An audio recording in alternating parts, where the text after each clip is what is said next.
Ok, ça a l'air plutôt pas mal. Ok, normalement c'est bon pour un deuxième enregistrement. Je vais enlever les bulles. Ok, donc là, on a à peu près compris le rythme des tétés. Donc frénétique et tout, jusqu'à voilà, la nuit de Java. Et souvent le lendemain, comme le bébé il a passé sa nuit à téter, alors c'est là qu'il faudra être super du coup attentif aux positions. Hein, parce que si le bébé il est pas bien positionné, le lendemain matin vous avez les tétons en feu et vous allez plus vouloir aucune tétée. Donc il faut vraiment bosser sur la prise du sein et la cicatrisation entre deux tétées. Je vous expliquerai aussi comment après. Euh, ça fait déjà 1 heure que je pose, il faut vraiment que j'enchaîne. Du coup, le lendemain, généralement, c'est là où ben, voilà, ça fait 2 jours et demi depuis votre accouchement. Alors, c'est selon l'heure de naissance hein, aussi, hein, quand est-ce que va survenir la nuit de Java, si c'est la deuxième ou la troisième nuit. Et des fois, c'est dès la première nuit. Et des fois, vous avez tellement une lactation abondante que, ouais, nuit de Java, ouais, ça va, finalement, j'ai dormi 4 heures. Ouais, exceptionnel. Mais donc, ça dépend vraiment d'une femme à l'autre. Hein. Mais quand même, je préfère vous prévenir pour le pire et au pire, vous êtes contente. Et souvent, le lendemain, du coup, vous avez la montée de lait, c'est-à-dire vraiment sensation d'augmentation du volume mammaire. Pas forcément les seins pierreux hyper durs. Hein. Ça veut dire que il y a un truc que vous avez mal géré à un moment donné. Normalement, les seins doivent toujours rester quand même assez souples. Ils sont bien fermes hein, quand même. Hein. Vous sentez qu'ils sont tendus, qu'ils sont volumineux, qu'ils sont lourds, mais ça reste relativement souple. S'ils sont tout durs comme ça, c'est qu'il y a un problème, c'est que vous n'avez pas fait téter assez régulièrement. Du coup, la glande mammaire a augmenté. Surtout, c'est les volumes sanguins qui a augmenté. Hein. C'est ça la congestion mammaire de la montée de lait. C'est parce que le sang afflue de manière constante au niveau de la poitrine pour transformer après en lait par l'intermédiaire des alvéoles mammaires. Et du coup, les alvéoles se retrouvent complètement écrabouillés, les canaux lactifères écrabouillés par un volume sanguin très important, et un liquide interstitiel très important, un œdème, hein, c'est vraiment de l'œdème. Et du coup, des fois, ça a du mal à s'écouler et ça augmente le problème, c'est de plus en plus dur. Alors, en maternité, il ne faudra pas hésiter à demander s'il n'y a pas la sage-femme acupunctrice qui est dans le coin, parce qu'avec de l'acupuncture, là, je crois qu'on met des aiguilles aux 4 cadrans des seins pour du coup aider un petit peu un côté anti-inflammatoire hein, pour diminuer l'œdème, qui permettra d'avoir à nouveau de la souplesse et que l'écoulement se fasse plus facilement. On peut aussi faire prendre carrément des anti-inflammatoires. Hein. Ibuprofène, ça marche très très bien pour les montées de lait un peu fulgurantes si jamais vous avez besoin. Il peut y avoir aussi un petit coup de fièvre, un petit coup de chaud. Il ne faut pas hésiter à prendre Doliprane aussi, hein, si vraiment ça fait une vraie fièvre à 38, quoi, par exemple. Et on peut avoir des fois le sein tellement gonflé que l'aréole devient plate et que le bébé a du mal à téter. Essayez justement un geste, plutôt que d'introduire les bouts de sein en silicone qui sont vraiment un faux ami. Bout de sein en silicone, c'est quand même un espèce de faux mamelon en silicone qui va se mettre par-dessus l'aréole et qui va faire que le bébé, ça va créer un mamelon, il aidera à téter. Sauf qu'en fait, il va s'habituer très vite à ça. Vous, si vous avez un mamelon beaucoup plus court, bah, du coup, il va oublier la succion, ça va être galère à le rebrancher au sein sans bout de sein en silicone. Et surtout, ça va faire écran parce que c'est quand même posé sur l'aréole. Et en fait, bah, le bébé, il va poser sa bouche. Enfin, il va y avoir ça il y aura le bout de sein entre le mamelon, enfin, entre l'aréole et le bébé, et qui du coup va limiter la stimulation des fameux capteurs, qui va faire que du coup, bah, on n'aura pas une bonne production de la lactation et des hormones. Et donc, du coup, bah, vous allez limiter finalement la prise du poids du bébé. Donc, il faut vraiment essayer de ne pas se servir de bout de sang en silicone, sauf si c'est ça où vous arrêtez d'allaiter. Donc, on essaie toujours de faire en sorte que les mamelons soient jamais abîmés au point d'utiliser des boutons de silicone pour faire quelques tétés le temps que ça cicatrise. Et on essaie de jamais s'en servir tout court, même si vous avez un mamelon assez court. Normalement, tous les couples mère-enfant sont faits pour fonctionner. Utilisez bien votre main là pour faire le sandwich et pour que ce soit plus facile d'attraper le sein pour le bébé. C'est quand même beaucoup plus, voilà, ça réduit la taille et c'est beaucoup plus facile. Le geste en question, là, si jamais l'aréole est très gonflée, très œdémaciée, des fois, du coup, il n'arrive pas à attraper. C'est le seul geste qu'on fera avec nos mains sur l'aréole. Le reste, je vous ai dit, c'est plutôt sur le sein.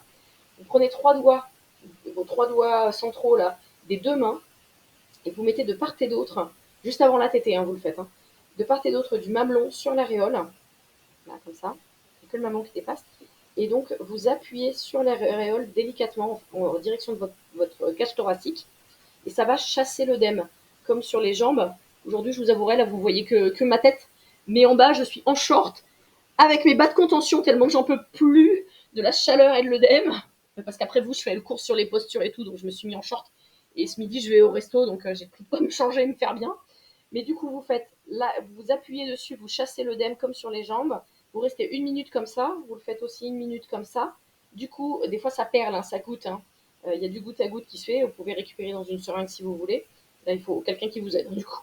Et vous chassez l'œdème comme ça, éventuellement même un peu vers l'extérieur. Vous pouvez aller comme ça.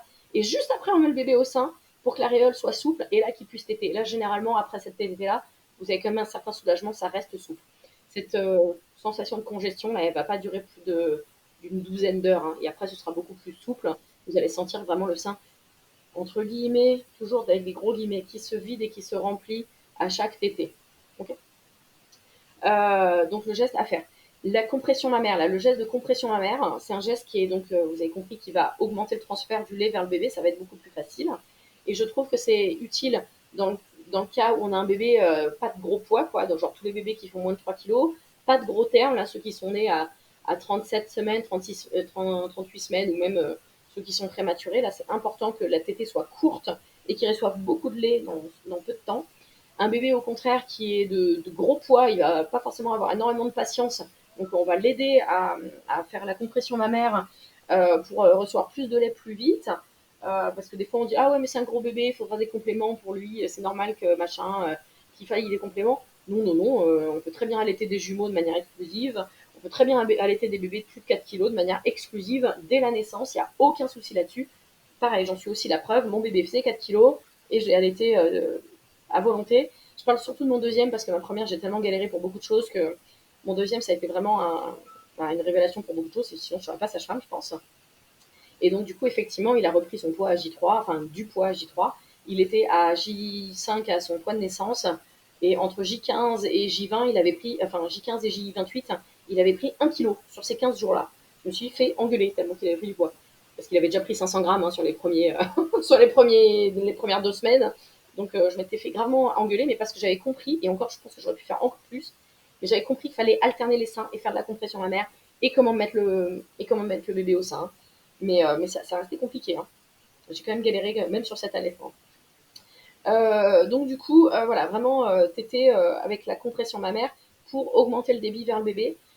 Et c'est valable tout le temps finalement, même quand on est face à son tire-lait, même quand on est en phase colostrum, ce lait très épais, très riche, jaune, jaune orangé, rouge, comme vous voulez, c'est assez visqueux, c'est difficile à faire décoller des alvéoles par le bébé, donc on n'hésite pas sur la compression mammaire tout le temps.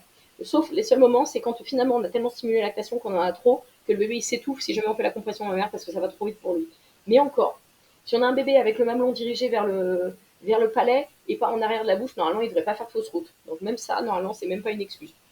Donc du coup, voilà, votre bébé à volonté, machin, toujours les deux seins, on repasse sur celui-là si c'est toujours pas efficace, en particulier le soir, là, et pendant la montée, la nuit de Java, on va vraiment devoir faire les deux seins en continu.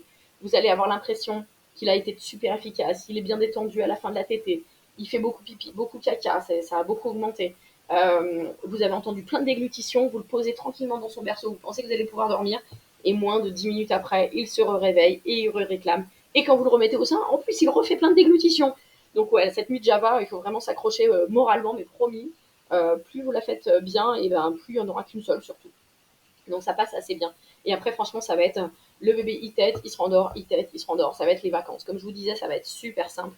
Quand vous allez voir, là, votre bébé, il va grandir, qu'il va avoir 2 ans, vous allez vous dire, putain, mais qu'est-ce que c'était facile quand il avait que 3 jours. Vraiment, il mange, il dort, et c'est tout ce qu'il y a à faire. Donc, vraiment, essayez de faire à volonté, vous allez voir, c'est les vacances. Donc ça, vraiment, c'est sur la mise en place, sur le rythme. Je pense que ça, c'est assez clair. J'ai distillé pas mal d'informations sur savoir qu'est-ce qui faisait que votre bébé, vous savez qu'il a été efficace. Ça, je veux que vous soyez sûr de comprendre qu'est-ce qui fait qu'il a été efficace au cours de la tétée. On a des signaux à court terme, à moyen terme et à long terme de savoir que le bébé, il est efficace et qu'il mange bien. C'est quoi pour vous?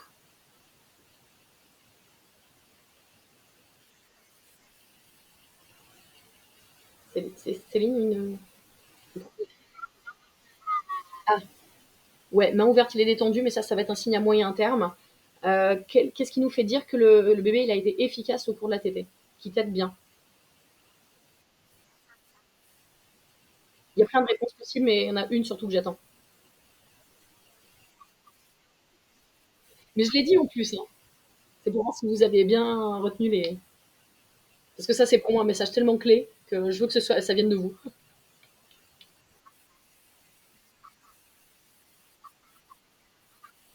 Ouais, certes.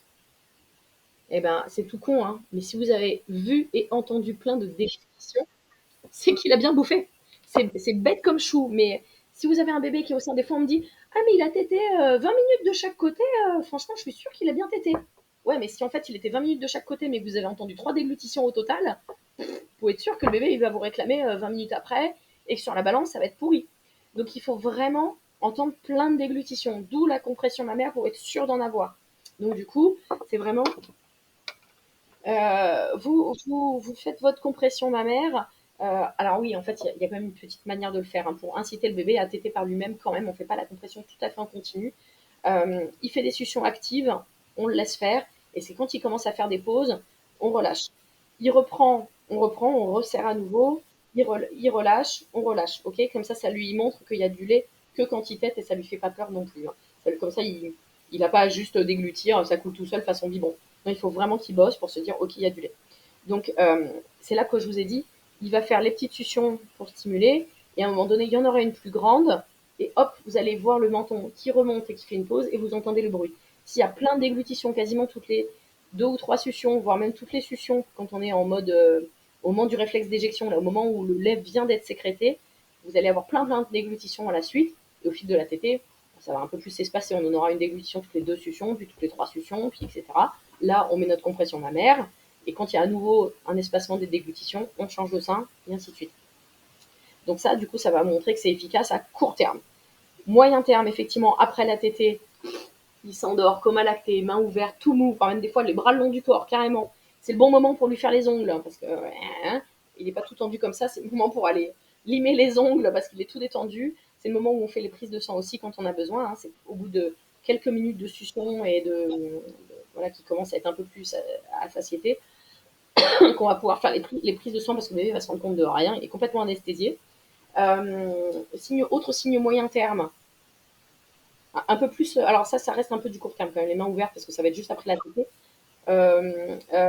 Plus moyen terme, de bonne efficacité. Je l'ai dit aussi. Ah, c'est dur, hein, quand on est à l'école. Un peu plus moyen terme, bah, ça va être beaucoup pipi, beaucoup caca. Si ça rentre beaucoup, bah, ça va beaucoup sortir. Donc, ou plutôt si ça sort beaucoup, c'est que c'est beaucoup rentré. Il faut être rassuré aussi là-dessus. À moins qu'il y ait des problèmes de digestion et de je sais pas quoi, de mauvaise assimilation, hein. On a toujours des gens, bah, vous savez bien, il y en a qui bouffent comme 4 et qui sont comme ça. Et il y en a d'autres, ils mangent 3 fois rien et ils prennent du poids. Ça, pour moi, c'est plutôt deuxième de modèle chez moi. Ces bébés-là. Donc, qu'est-ce que c'est beaucoup? Alors, on a au niveau caca, on va avoir un bébé qui est, du moins au cours du premier mois, mois et demi, on doit avoir au moins 2 grosses selles par 24 heures, c'est-à-dire au moins la taille de la paume de la main au niveau de la couche. Et liquide, tout ça, jaune, granuleux, voilà, des graines de moutarde, on a parlé de nous dans le cours précédent. Et beaucoup de pipi, on va dire. Alors, les premières 24 heures, il faut qu'il y ait un pipi. Donc en fait, J0, un pipi, J1, 2 pipi, ainsi de suite, jusqu'à à peu près 5-6 pipi par 24 heures, comme nous, quoi, finalement. Et lourd, c'est-à-dire que, vous savez, la plupart des couches, elles ont une bande jaune devant qui devient bleue, c'est du papier pH, hein, qui devient bleu quand il y a des urines. Mais il ne faut pas que ce soit qu'on se dise, attends, est-ce que c'est devenu bleu ou pas sur 3 gouttes? Non, non, non, il faut qu'on ait vraiment, soit bien volumineux, que ça ait vraiment fait gonfler aussi les petits granulés dans la couche, là. Donc, au moins un gros pipi sur les premières 24 heures et tous les jours, il en faut un de plus. Bon, pas toujours dans la couche, hein, puisque au moment du change, des fois, c'est derrière l'oreille. Mais voilà, il faut qu'on ait au moins, celui-là aussi il compte, hein, c'est ça que je veux dire. Il faut qu'on ait au moins un pipi, jusqu'à 5 pipis, voire 24 heures. On dit les couches lourdes comme le poids d'un œuf. Voilà. Donc 5-6 couches d'urine comme ça, plus 2-3 caca. Et des fois, on a des bébés qui font caca, des gros caca à toutes les tétées. Et bah, du coup, ça, c'est un bébé quand même qui mange bien. Et ça veut dire que le signe long terme que le bébé a été efficace et qu'il tète bien, c'est effectivement la balance. Mais du coup, ça veut dire qu'il ne faut pas se stresser sur la balance. Vous allez le savoir à l'avance si ça va être bien ou pas. Est-ce que le bébé il prend des joues? Est-ce que le bidon il a l'air de tripler de volume chaque jour? Est-ce que rapidement vous devez changer les tailles de body? Enfin, tous ces signaux-là, c'est vraiment, normalement, il ne faut pas avoir la crainte du médecin tous les mois, quoi. Normalement, ça se passe assez bien. Donc ça, c'est sur l'efficacité du bébé et c'est hyper important à bien retenir. Autre signe aussi, qu'est-ce qu'on a d'autre? Ah oui, les bébés, on dit souvent il faut faire téter au signe d'éveil. Ouais, c'est vraiment à la demande de la maman même, hein, les premiers temps. Signaux d'éveil, je vous les ai décrits. La demande de la maman. Voilà, dès que vous avez l'impression que ça fait trop longtemps que le bébé il dort ou qu'il a l'air trop endormi, voilà, vous n'hésitez pas à solliciter une tétée. Une fois que ça roule, une fois qu'on est sorti du premier mois, on va dire, Euh, il faut que ce soit, déjà on n'a plus que 8 à 10 tétés par 24 heures, ça peut être parfois 6 quand on a des bébés qui sont très efficaces et qui prennent vraiment un gros volume en peu de temps. Au cours du deuxième mois, on peut avoir une réduction de la fréquence des selles, tout en ayant encore tout par ailleurs qui a l'air d'aller bien, c'est-à-dire beaucoup de pipi, un bébé qui est confortable, qui fait bien des gaz, qui prend bien du poids, qui a l'air d'aller bien, qui a la peau bien hydratée, qui a les fontanelles tendues normalement, enfin, pas creuses en tout cas, que le cri a l'air normal aussi. Bref, tant qu'on n'a pas de signe de déshydratation, euh, eh ben, on peut très bien avoir un bébé qui ne fait pas caca pendant plusieurs jours, voire plusieurs semaines. Je crois qu'il y a eu un record à plus de 3 ou 4 semaines pour les bébés allaités. Hein. Il faut qu'ils soient allaités exclusivement parce que la lactation, elle est très mature au bout d'un moment. Le bébé, enfin le lait, il est très digeste et donc du coup, il peut ne faire ses selles. En fait, ça produit peu de résidus. Il peut faire ses selles qu'une fois tous les quelques jours. Et du coup, par contre, le jour où il le fait, il risque de faire d'ailleurs 2 ou 3 fois dans la journée avant de réespacer de quelques jours. Et par contre, vous en avez du sol au plafond. Hein. Généralement, vous allez devoir tout changer jusqu'aux omoplates. Hein. Donc ça, faut s'y attendre. Surtout, généralement, c'est quand il est dans le siège auto ou en écharpe. Donc là, vous pouvez être sûr de devoir laver le siège auto et l'écharpe. Donc ça peut arriver et ça reste normal. Hein. C'est ce qu'on appelle les selles rares du bébé allaité. Ça peut être assez espacé. Donc ça, sans inquiétude, si par ailleurs tout va bien, il faut que tout aille bien par ailleurs aussi. Hein. Qu'est-ce qu'on a d'autre Il y a un truc que je voulais dire sur les pipi caca. Ah oui, on dit souvent, bah, des fois, pour les réveiller. Là, si ça fait trop longtemps qu'ils n'ont pas tété, on les change et après, on les fait téter. Pas évident toujours, surtout si au contraire, il s'est réveillé lui-même et qu'on le change avant. Le colostrum est hyper purgatif. Donc, dès que vous allez le brancher, rapidement, il va faire caca. Donc vous allez vous taper un deuxième change. Donc pourquoi pas juste le déshabiller et le mettre en peau à peau, même si la couche est pleine. Vous faites téter le premier sein à volonté, vraiment, voilà, jusqu'à ce que le bébé limite il soit aux portes de s'endormir. Enfin, dès qu'il est plus très efficace, mais en gros c'est ça, hein, il va commencer à s'endormir. Vous le changez, vous le réveillez en le changeant. De toute façon, il était en peau à peau, donc il n'y a pas grand-chose à changer, enfin à déshabiller et déballer. Vous le changez et là vous faites le deuxième sein parce que ça l'a à nouveau réveillé. Si on le change tout de suite aussi alors qu'il s'est réveillé par lui-même, il risque d'être tellement énervé à la fin du change qu'en fait vous allez avoir du mal à le mettre au sein. Donc il vaut mieux des fois le mettre au sein de manière très tranquille quand il est à peine réveillé, que du coup après ce soit plus facile à mettre au sein et qu'après vous lui fassiez le change entre deux.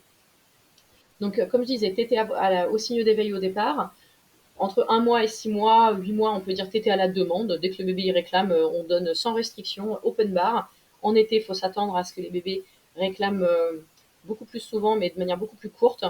Je vous ai pas parlé tiens, de la composition du lait. Je vous ai dit que le lait était un petit peu plus clair que le lait de vache, parce qu'il est moins chargé en graisse. Parce que nous, notre bébé, il est programmé pour aller très souvent au sein, et donc un lait moins, pas moins riche, hein. Il est moins chargé en graisse, mais tout beaucoup plus adapté. Oui, le lait artificiel, vous allez peut-être avoir des bébés qui vont dormir que toutes les 3 4 heures, mais parce que le lait artificiel est formulé pour ça. C'est comme si vous bouffiez une choucroute à tous les repas. C'est pour ça que vous, votre entourage, ben, vous êtes comme ça dans votre lit, quoi. Et c'est pour ça que votre bébé, ben, il est plus à risque de faire une mort subite du nourrisson s'il est au lait artificiel. C'est chaud à dire, hein, mais c'est vrai que quand, ben oui, l'allaitement maternel, c'est le mieux, quoi. On peut pas, il n'y a pas d'équivalence. Hein, je suis désolée, c'est ce qu'il y a de plus normal que le bébé soit au sein. Et si effectivement ça marche pas, le lait artificiel est un compromis qui est pas si pire. Mais de toute façon, il faut bien qu'il mange, hein, cet enfant. Donc on fait ce qu'on peut. Mais le lait artificiel est le cinquième meilleur lait pour ce bébé. Le premier lait, le mieux, c'est le lait de la maman directement au sein. Le deuxième lait, c'est le lait de la maman qui a été tiré et donné frais plus tard. Le troisième lait, c'est le lait de la maman qui a été congelé, réchauffé et donné au bébé plus tard. Le quatrième meilleur lait, c'est par exemple pour les prémas, bah, le lait d'une donneuse parce que la maman n'est pas dispo et qu'il a été congelé, pasteurisé et machin. On perd quand même un petit peu. Hein. Plus on attend, et plus il y a des processus de congélation et de réchauffage, plus on perd quand même certains petits intérêts du lait. Mais c'est toujours mieux du lait de donneuse quand on a un bébé très préma plutôt que du lait artificiel, au risque de le tuer ou de provoquer des maladies digestives, hein, qui peuvent être mortelles. Et le cinquième meilleur lait, c'est enfin le lait artificiel. Donc vous voyez, on a franchement le temps de voir venir. Alors bien sûr, si un allaitement est compliqué et que vous vous disiez, ben, ok, je vais faire du tir-allaitement plutôt que de ne pas allaiter, je reste modérée là-dessus parce que c'est très chiant, le tir-allaitement. Vous êtes juste, votre relation, elle est beaucoup moins charnelle avec votre bébé, elle est surtout avec votre tire-lait. Et c'est chiant, il faut tirer au moins 6 fois par 24 heures, dont une fois la nuit. Faut vraiment être super motivé, hein, je vous le dis. Hein. Je vous soutiendrai dans votre choix, il n'y a pas de souci. Si jamais vraiment ça marche pas au sein, mais il faut surtout qu'on fasse tout ce qu'il faut pour que ça marche au sein parce que c'est beaucoup plus facile et tranquille plutôt qu'au tire-lait, quoi. C'est vraiment. J'ai une copine qui a tiré à l'été exclusivement 18 mois parce que c'était trop galère. Ben, mon autre copine, dont le mari est Gads aussi, donc elle a accouché. Ils sont arrivés dans la région de Lille pendant la grossesse. Elle a été suivie à Estaing parce que Tata connaissait Bidule, machin. Enfin, en fait, une de ses tantes, c'est une des sages-femmes en face. Et en fait, elle a été assez déçue de son accouchement. Et alors, le soutien de l'allaitement déplorable. Et au bout de 24 heures, elle n'a même plus d'allaitement au sein. Elle a fait du tir-allaitement 18 mois. Et une fois qu'il y a sa merde, c'est beaucoup plus difficile de rattraper les choses que si elles avaient été mises en place le mieux possible enfin, dès le début, quoi. Euh, il faut absolument que je vous parle des positions. J'ai un quart d'heure pour ça. Donc du coup, voilà, on a parlé de toute l'efficacité. Ah oui, donc oui, non, il y avait un deuxième truc. À la demande, jusqu'à ce que la diversification, finalement, ça roule. Et une fois que ça roule, la diversification, que ça plus autant son aliment principal, donc je vous ai dit aliment principal quand même jusqu'à 1 an, et c'est ça qu'on donne en premier, et les aliments diversifiés en complément de l'allaitement. Et une fois que ça roule, et que vous-même, vous avez besoin d'un petit peu de liberté, on peut dire que c'est de l'allaitement à l'amiable. Il y a des fois des moments où vous pouvez dire je négocie la tétée parce que voilà, on n'est pas non plus. Enfin, ça lui apprend le consentement aussi à ce bébé. On n'est pas non plus leur, leur tétine. Ouais, c'est vrai. Au départ, oui, parce que c'est important parce que la lactation se mette bien en place. Ça a vraiment ce rôle-là d'entretenir la lactation. Mais quand il y a moins besoin de lactation, vous êtes au boulot ou quoi, ou vous allez au parc, on peut très bien dire, ok, pour faire des tétés matin, soir, endormissement, repas, ce qui quand même laisse un certain nombre de tétés. Mais on peut très bien dire, bah, quand je suis pas chez moi, j'ai pas envie. Quand je suis avec belle maman elle peut pas piffrer l'allaitement, je fais pas. Sauf si bah, vraiment c'est l'heure de la bouffe.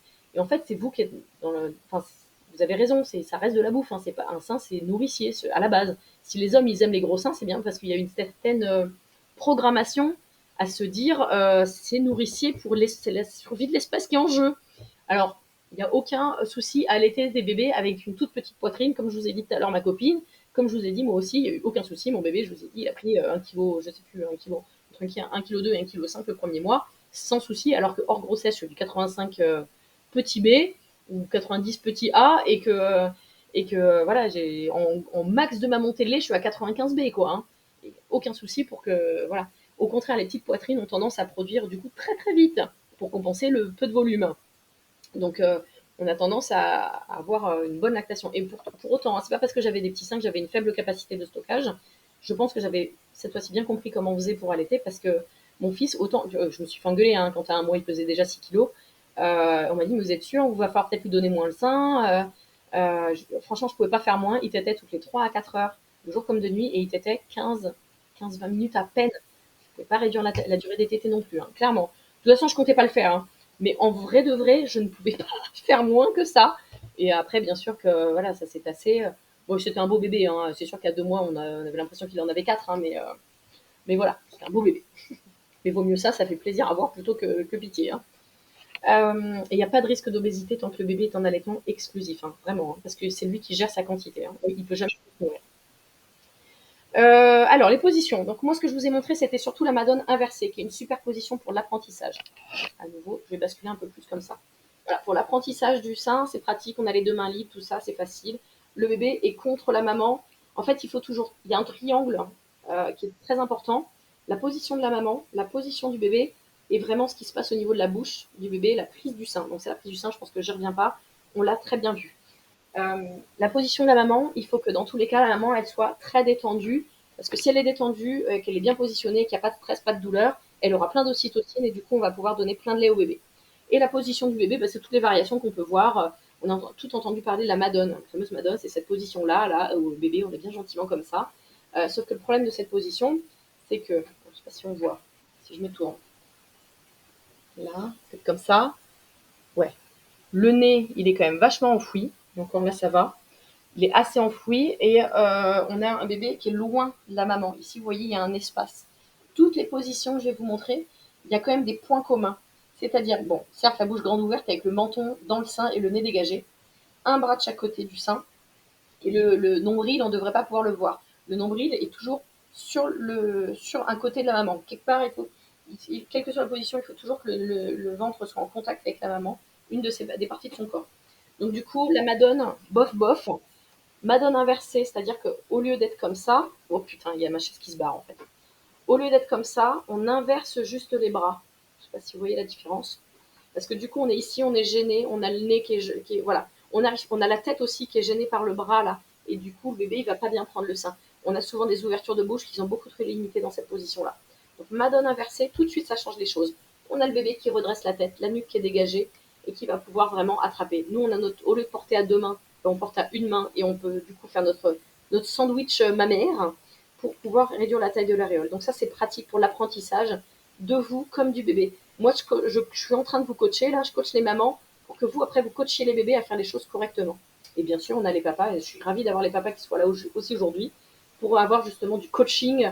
Voilà, en allaitement, vous êtes carrément utile parce que vous allez pouvoir faire une bulle autour des mamans et se dire, ok, elle est dispo pour faire ça. Et en plus, moi, j'ai l'esprit clair, je suis pas aussi embrouillée par rapport à la fatigue de l'accouchement ou des fois on est vulnérable, hein, on est hyper fragile quand on allait, la Nujava et compagnie, vous pouvez prendre un peu plus de recul.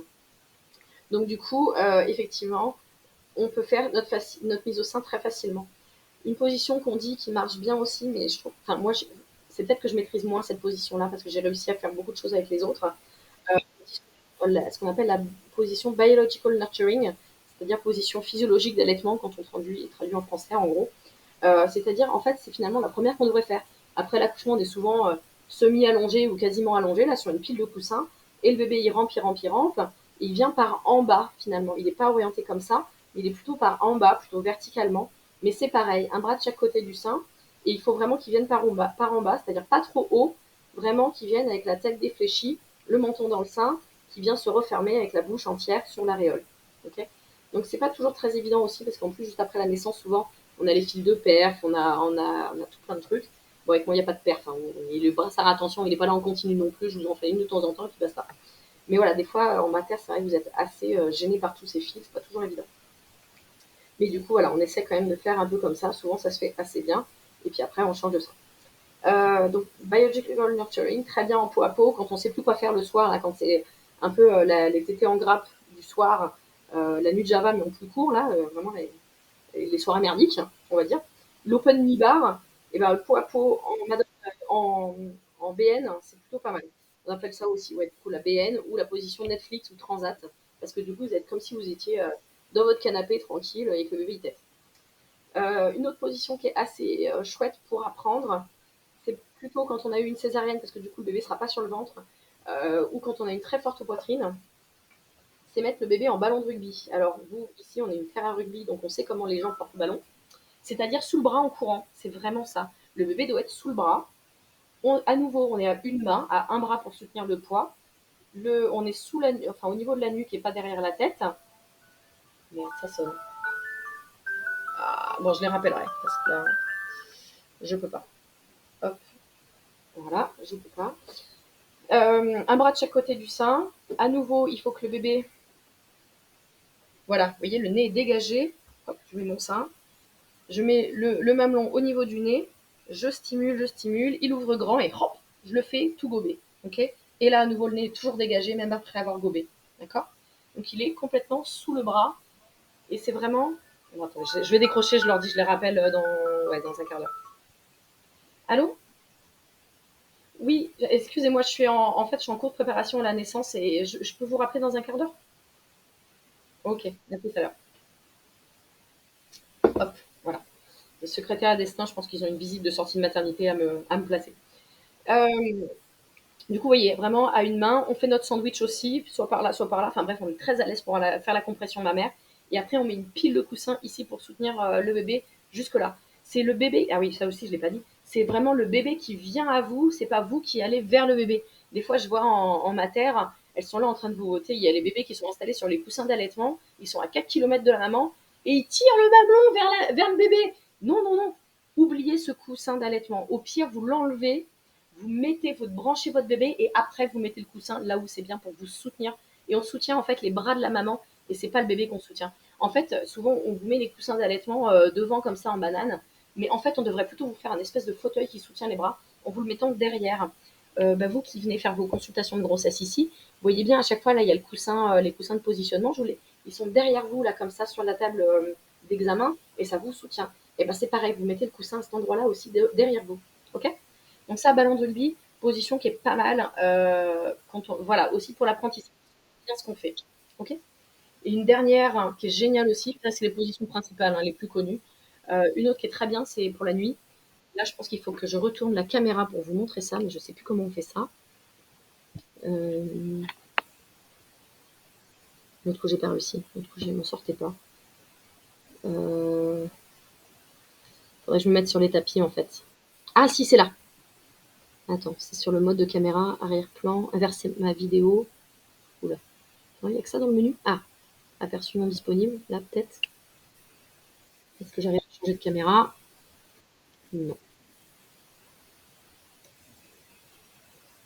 Ah, inverser vidéo.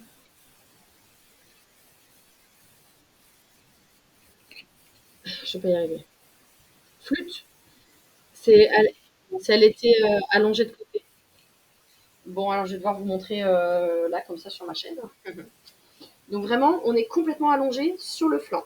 Là, pour le coup, allongé vraiment sur le côté. Alors pour le coup, on n'a qu'un seul bras qui est dispo, mais comme c'est une position, je sais pas, c'est assez instinctif pour les bébés, ça marche assez bien. C'est une position que je fais très souvent finalement, moi, en accouchement à domicile, parce que justement, les mamans sont super détendues, il n'y a pas de fil qui nous gêne, tout ça, c'est facile. Donc moi, dès que j'ai vérifié qu'en bas tout va bien, machin, les saignements, ça roule et que j'ai fini mes sutures, s'il y en a besoin, parce que c'est peu de sutures, en fait, on va donner le sein qui est du côté du canapé ou du lit. Donc on a vraiment un bras comme ça sous l'oreiller. J'oriente encore plus la caméra vers le bas, sans faire tomber l'écran. Et donc en fait, le bébé, on va l'installer pareil. Si je vous dis que son nombril doit être contre vous, ça ne veut pas dire que du coup, vous êtes, comme vous savez, deux parallèles ne se rencontrent jamais.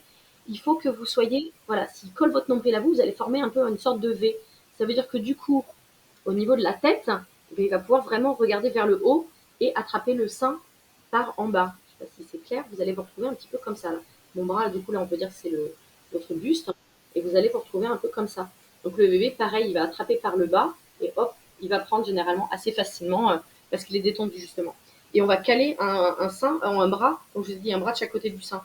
Donc en fait, vous allez en avoir un qui va être coincé par le sein dans le matelas. Hein. Hop, donc on est comme ça, un peu de côté du sein, sous l'oreiller, et le bébé vient téter tranquillement. Et souvent, et du coup, on met le coussin de positionnement jusqu'à la nuque du bébé, comme ça se rapproche bien, ça le garde bien contre vous. Et là, éventuellement, vous gardez une main libre pour faire votre compression mammaire. Ça aussi, ça peut être pas mal, d'ailleurs. Pour faire la mise au sein, vous avez certes un bras sous l'oreiller, mais par contre, vous avez le coussin de positionnement derrière le bébé. Et du coup, le bébé, finalement, il tient tout seul. Et là, vous avez éventuellement une main libre pour votre compression et compagnie. Ok. Mais n'hésitez pas à pratiquer, essayez de vous entraîner avec des doudous, des peluches, que vous voulez, qui ressemblent à peu près à un bébé, avec une tête et un tronc, on va dire. Il y en a qui font ça avec leur chat, comme vous voulez, si vous avez un chat suffisamment petit. Mais voilà, n'hésitez pas à reprendre ces gestes parce que c'est pas si instinctif que ça. Et surtout en maternité, franchement, moi, franchement, je les trouve nuls. Hein. À part quelques exceptions près, je les trouve vraiment pas très bons en matière de conseils en allaitement. Ce que je récupère à la maison derrière, à J3, J4, avec des pertes de poids colossales. C'est vrai, ouais. Vraiment, c'est important de bien coacher dès le début. Je vous ai dit le J0, J1, on est à peu près à ça. À peu près vers le montée de lait, on est à là, en termes de volume, 30-40 millilitres. Donc ça sert à rien de donner des gros volumes non plus et de se dire ah j'ai presque rien machin, il y a encore peu de déglutition. Non, ça reste toujours adapté à votre bébé et à la fin de la première semaine de vie, on est à peu près vers 60-70 millilitres. Donc ça reste pas énorme, hein. Ça reste pas énorme. Et il y a pas, c'est pas parce que le terme de montée de lait est assez impropre. Hein. C'est pas parce que vous avez d'un coup plein de volume de lait, enfin plein de volume de mammaire et que ça a l'air à congestionner que vous avez beaucoup de lait. L'augmentation, elle reste progressive et c'est bien parce qu'il y a de la stimulation que ça va augmenter la lactation. Il y a quelques femmes qui ont une augmentation de volume assez fulgurante à J3, mais généralement c'est plutôt progressif. Donc il faut continuer à donner beaucoup, même si vous allez constater qu'après une nuit de Java, vous allez avoir vraiment des tétés qui vont devenir beaucoup plus espacés, beaucoup plus faciles, les bébés qui vont beaucoup plus dormir. Ça va être assez facile comme ça jusqu'à peu près 3 semaines de vie. Vers 3 semaines, il y a ce qu'on appelle une période de pointe ou un pic de croissance. Dans 48 heures, ça va être la Java. Donc, faut s'attendre potentiellement à avoir des tétés toutes les heures, parfois assez courtes, hein, mais toutes les heures pendant 48 heures. Et donc là, en fait, le bébé, on dit, il y a un recalibrage de la lactation. La lactation va à nouveau augmenter. C'est là où il y a plein de femmes qui disent ah bah ça y est, j'ai laissé en grande toilette, mais seulement parce que le bébé a tété plus en fait, c'est pas parce que vous avez moins de lait. Hein. Et du coup qui commencent à introduire des biberons. Et c'est là qu'on n'est plus en allaitement exclusif en fait. C'est pour ça qu'on disait 50% de durée médiane, c'était 3 semaines. Bah, c'est parce qu'il y a cette période de pointe ou de pic de croissance, comme on peut l'appeler, à 3 semaines. Et du coup, les mamans se sentent vides. Alors, en fait, c'est juste le bébé qui réclame plus. Hein. Et souvent, il y a une sorte d'acquisition qui se fait. Le lait maternel est très riche en particulier en acides gras à longue chaîne, ceux qui coûtent cher et qui mettent assez peu dans le lait artificiel. Et du coup, bah, c'est vraiment la construction cérébrale. Hein. Le cerveau, c'est gras, donc il a besoin de ce lait de fin de tétée aussi. En fait, le bébé, il a besoin de volume, hein, globalement. Il a besoin de toutes les phases du lait. Parce que des fois, on entend dire oui, mais il n'est pas allé sur le lait de fin de tétée, il n'a pas bien vidé le sein, du coup, il ne prendra pas de poids. Non, c'est l'inverse. Hein. Si vous mettez 3 fois de suite sur le même sein pour avoir soi-disant le lait gras de fin de tétée, il ne prendra pas de poids parce que vous allez limiter votre lactation. N'oubliez pas que vous avez 2 seins et qu'il faut qu'ils prennent les deux et qu'ils prennent beaucoup de volume. Oui, le gras, il y en a toujours en fait. Le lait de début de tétée est un petit peu plus bleuté, alors que le lait de fin de tétée va être plus blanc, voire même jaune parfois. Mais il y a toujours du gras, il y a toujours des protéines et il y a toujours du sucre, mais c'est juste qu'il y en a, ça va pas dans les mêmes proportions. Donc effectivement, quand il y a des fortes chaleurs, les bébés vont un peu sélectionner et faire plutôt des petites tétées désaltérantes avec le lait de début de sein, celui qui est plutôt sucré. Alors que quand on va être, quand il ne va pas faire excessivement chaud, ils vont bien vider le sein et on va d'ailleurs faire compression mammaire pour être sûr qu'ils vident bien le sein, enfin vider entre guillemets parce que comme je vous dis, il est jamais vide. Et quand c'est plus efficace, on change. Et là, un bébé qui avait l'air de s'endormir, à nouveau, il ouvre les yeux et il est efficace et il déglutit plein pot parce qu'en fait, il avait juste encore faim mais qu'il n'y avait plus assez de débit. C'est pour ça qu'il tétait moins quoi. Ça, c'était sur les petits trucs que je vous avais pas encore dit. Donc, période de pointe à 3 semaines. Après, là, il se rendort à nouveau, mais il a acquis généralement une nouvelle chose. Soit vous avez l'impression qu'il a pris 2 cm dans la nuit, qu'il a changé de body, ou alors qu'il enchaîne plus les heures de sommeil. Donc, voilà à quoi ça sert aussi d'avoir ces pics de croissance. À nouveau, plein de lait, plein de lait, plein de lait, plein de lait. Ça reste à peu près régulier. Nouvelle période de pointe à peu près vers 6 semaines de vie.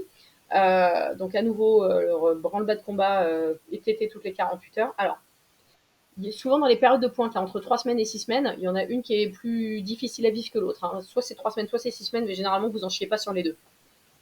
Vous sentez qu'il s'est passé un truc différent. Généralement, ça se passe. Il y en a un des deux qui est plus facile à digérer. Et à nouveau, donc il t'aide beaucoup. Et à nouveau, après 48 heures, 48-72 heures, c'est plus calme. Le bébé, vous avez à nouveau un bébé qui dort vachement. Et à nouveau, une nouvelle acquisition. Vers un mois et demi, c'est plutôt le sourire réponse. À nouveau, les phases de sommeil qui s'allongent. Enfin, bref. Et du développement psychomoteur, un éveil, des phases d'éveil plus longues aussi qui commencent à apparaître. Enfin, vous voyez, c'est ces choses-là qui se mettent en place. Donc, normalement, je vous ai quand même passé les informations les plus principales pour démarrer, et je vous parlerai vraiment que du démarrage. Et on verra plus tard les problématiques de reprise du boulot et compagnie, parce que malheureusement, c'est pas du tout la reprise du boulot qui est le premier motif d'arrêt de l'allaitement, c'est plutôt les douleurs en tout début d'allaitement. Donc c'est pour ça que je préfère vous mettre le paquet sur le démarrage et les bonnes conditions pour bien démarrer. En termes de cicatrisation des mamelons, si jamais il devait y avoir des petites douleurs quand même, parce que c'est vrai que ça reste sensible, hein, le cocktail hormonal fait que de toute façon, vous voyez déjà que pendant la grossesse, c'est hyper sensible. Tant qu'on a des niveaux de progestérone assez élevés, ça reste sensible. Et comme je vous dis, la progestérone, vous allez l'éliminer sur les 2-3 premiers jours après la délivrance du placenta. Donc du coup, ça va rester sensible hein, sur ces premiers temps. C'est pour ça qu'il faut être encore plus attentif à la mise au sein que les jours qui vont potentiellement suivre, où ce sera plus facile. Parce qu'en plus, plus il va y avoir de lait, moins le bébé va falloir qu'il pompe fort pour en avoir, et donc du coup, ça sera de moins en moins douloureux. Mais c'est ingrat, hein, au tout départ, il va téter comme un dingue, et c'est ça qui fait que ça va être, ouais, vous allez le sentir, hein, c'est efficace, quoi. Hein, on a l'impression qu'il y va avec ses gencives. Hein. Et d'ailleurs, c'est pour ça, d'ailleurs, un bébé qui est trop en madone, ça va être avec sa gencive supérieure qui va faire des érosions sur le mamelon. Hein, ça se voit hein, généralement pour ce sein-là. Les érosions, donc madone, le bébé est là. Si le sein est abîmé ici, de ce côté-là, ça veut dire que le bébé était beaucoup trop loin au niveau de votre corps. Il faut vraiment le recentrer. Et ce sera le menton dans le sein qui fait que ça va dégager ici cette zone-là et ça ira mieux. Et je vous ai montré plein de positions parce que justement, il vaut mieux faire varier pour éviter qu'il use tout le temps au même endroit. Là, au moins, on fait varier un peu les usures si jamais il va y avoir de l'usure. Et donc, du coup, en prévention, c'est souvent pas mal à la fin de la tétée d'exprimer du colostrum ou du lait pour s'en badigeonner le mamelon, éventuellement mettre ce qu'on appelle des coquillages d'allaitement. C'est vraiment de la nacre, hein, des coquillages réels qui ont été polis et tout ça et qui ont été mis sur le. Enfin, on a choisi la bonne taille d'aréole et ça va protéger l'aréole. Attention, ça peut stimuler un petit peu en continu aussi, donc ça peut, quand on enlève, ça peut provoquer des engorgements parce que du coup, il y a moins d'écoulement. Mais du coup, il suffit quelques gouttes dans le coquillage, vous le mettez sur le mamelon et vous fermez le soutien-gorge. Ça fait un effet frais.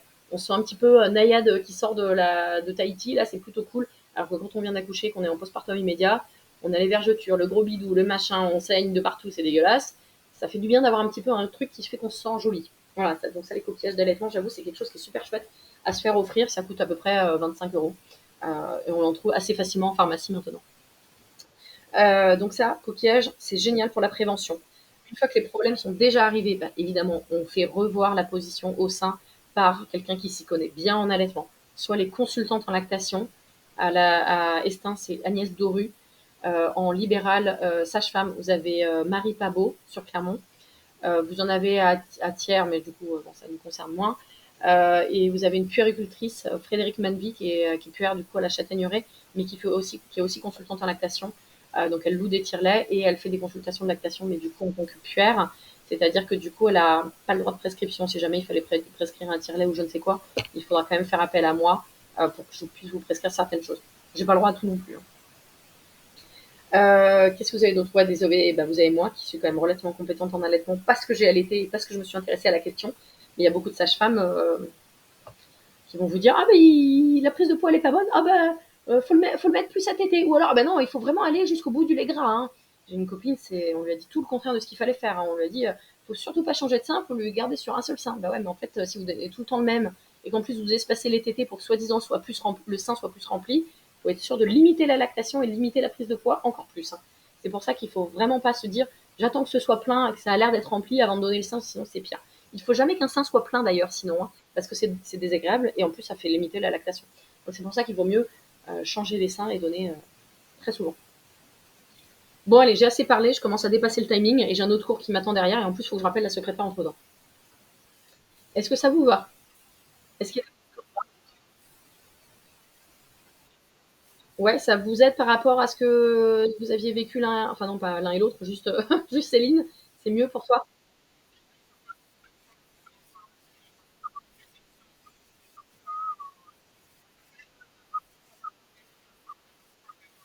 Le démarrage était bon, c'est plus les crevasses.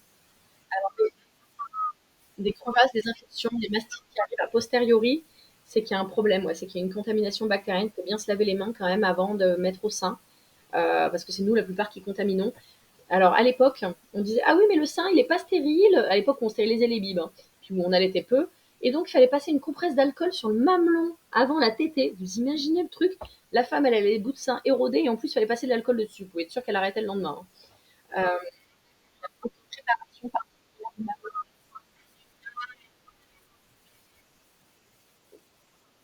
Ouais, je suis pas fan.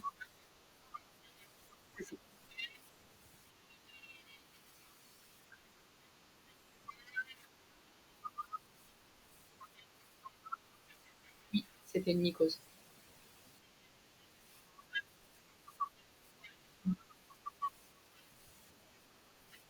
D'accord. Alors, il y a dû avoir une infection locale. En fait, le violet de gentiane, on le fait plus beaucoup. C'est plutôt dans le cadre des mycoses.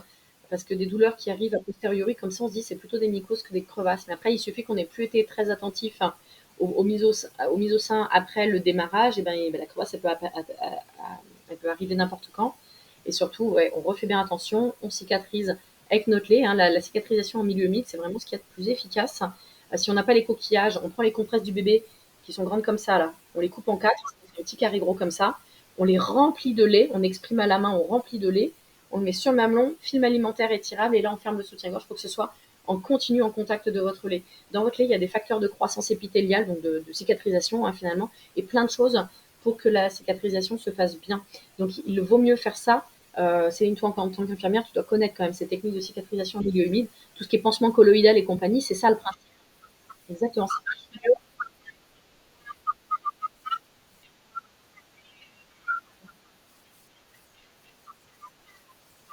Mm. Bon, on verra tout ça aussi quand elle sera là, hein, c'est clair, hein. Elle, lui, je ne sais plus d'ailleurs, non. C'est une surprise. C'est elle.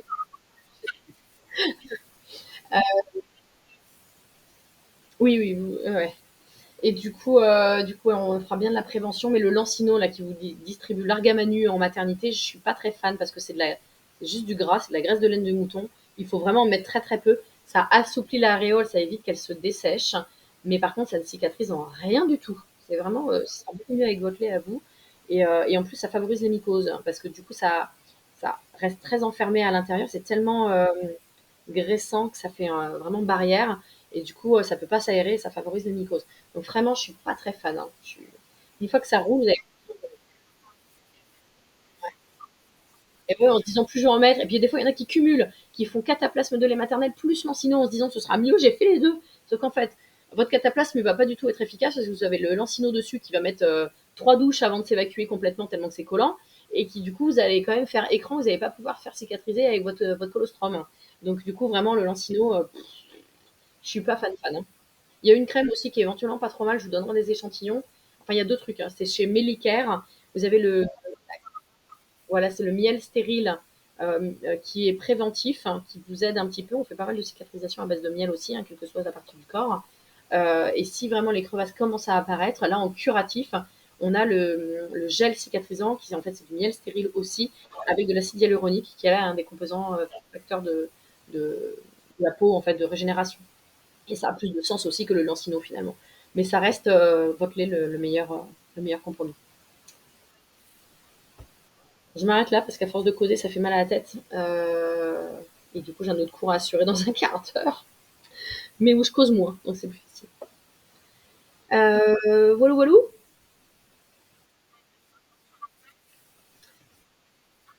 Bon, mais à bientôt les chatons. Et puis, on se revoit vite pour certains, vendredi pour l'écran du bas, ceux qui n'arrivaient pas à parler.